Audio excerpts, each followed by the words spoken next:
പങ്കെടുക്കേണ്ടതാണ്. ക്ഷണിച്ചല്ലോ, അപ്പോൾ ക്ഷണിച്ചു കഴിഞ്ഞാൽ പിന്നെ വേണ്ട വിധത്തിലായില്ല ക്ഷണം എന്ന് ഞാൻ പറയുന്ന, ഇത് ആരുടെങ്കിലും വീട്ടിലെ കല്യാണമല്ലല്ലോ, നമ്മുടെ നാട്ടിലെ പ്രശ്നമല്ലേ. ആ വീക്ഷണത്തിൽ അതെടുത്ത് സഹകരിച്ചു പോവുകയാണ് വേണ്ടത്.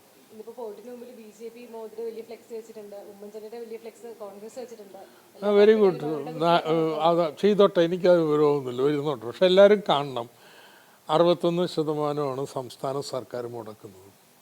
കേന്ദ്രത്തിൻ്റെ 10% അവർ തിരിച്ചു കൊടുക്കണമെന്ന് പറയുന്ന വായ്പയാണ്. പിന്നെ അതാ 3 ഫ്ലെക്സിബിളിതായിട്ട് വെക്കുമ്പോൾ ഓർത്തേക്കണം, 22-23 സമരത്തെക്കുറിച്ച് 2 പാർട്ടിക്കാർ, അത്രേ ഉള്ളൂ. അതുകൊണ്ട് വെക്കാൻ പാടില്ലെന്നും ഞാൻ പറഞ്ഞില്ല, നന്നായിട്ട് വെക്കട്ടെ എന്നത് കുഴപ്പമൊന്നുമില്ല. പിന്നെ ആ കോടതിക്കാരൊന്നും കാണാൻ വേണം കേട്ടോ ഈ വെക്കുന്നതൊക്കെ.